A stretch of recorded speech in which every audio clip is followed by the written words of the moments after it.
నాయకులు మా వేదిక మీదకి రాకూడదు అని ఎవరైతే ఈ కాక్రోచ్ పార్టీ అధ్యక్షులైనటువంటి ఆ వ్యక్తి స్టేట్మెంట్ ఇచ్చినాడు. రాజకీయ పార్టీ మా జోక్యం మా దగ్గరికి రావద్దు, మా ప్లాట్ఫామ్ లేదన్నారు. కాబట్టి ఏ రాజకీయ ప్లాట్ఫామ్ తీసుకోలేదు. ఇది వాస్తవం.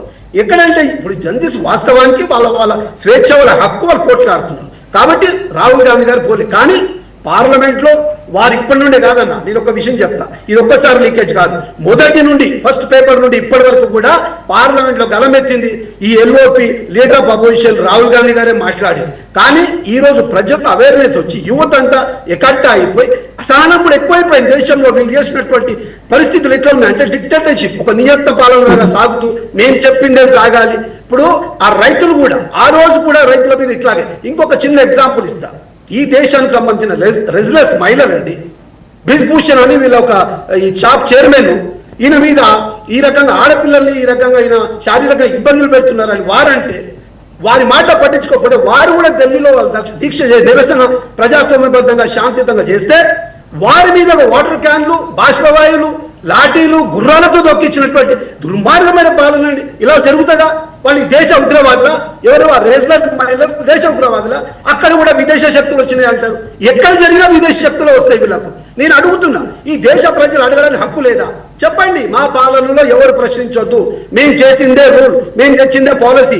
ఎవరు మాట్లాడితే వాళ్ళ మీద ఎన్ఎస్ఐ పెడతాము, ఉపా చట్టం పెడతాము, లేదు ఐటీ ఈడీ మేము ఈ దాడులు చేస్తామని ఓపెన్గా చెప్పండి కదా. ప్రజలు వార ఇప్పుడు ఇంతకుముందు అన్నగారు అన్నట్టు ఖచ్చితంగా జంజీ సిద్ధపడిపోయినారు. మీరు ఎన్ని మాయ మాటలు చెప్పి, ఎన్ని కుల పంచాలు పెట్టినా, ఎన్ని మత పంచాలు పెట్టినా ఇక ఈయన పరిస్థితులు ప్రజలు లేరు. ప్రజలు చాలా విఘ్నులు, సోషల్ మీడియా అవేర్నెస్ ఉంది, అన్ని ఏం జరుగుతుందో గమనిస్తున్నారు. కాబట్టి భారతీయ జనతా పార్టీకి వేరే మార్గం లేదు.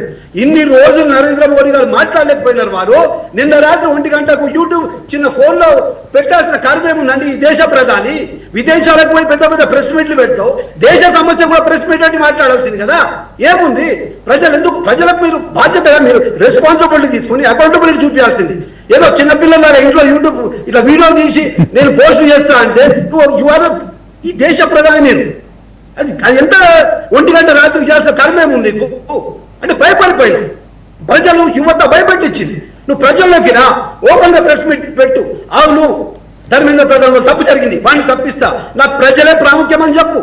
అప్పుడు ప్రజలు మిమ్మల్ని నమ్ముతారు తప్ప మా ఏమంటారు కదా అన్న, తిప్పి తిప్పి తిప్పి తిప్పి అదేదో చేసినట్టుగా మేము చట్టం తెస్తున్నాం. ఇంతకుముందు 2 ఏళ్ల క్రితం పార్లమెంట్లో కూడా ఇదే నరేంద్ర మోడీ గారు మేము చట్టం దీన్ని బలపరుస్తాం, ఎట్టి పరిస్థితుల్లో ఇక జరగడం 2 ఏళ్ల క్రితం అన్నారు. మళ్ళీ సేమ్ అదే జరిగింది. మళ్ళీ ఇప్పుడు నేను రాత్రి ఫోన్లో వీడియో చేస్తూ మేము దీన్ని ప్రత్యేకమైన చట్టం తెస్తాం, సోమవారంలో పార్లమెంట్ అని మళ్ళీ మెసేజ్ పెట్టినాడు. చట్టకాలు మేము అడిగింది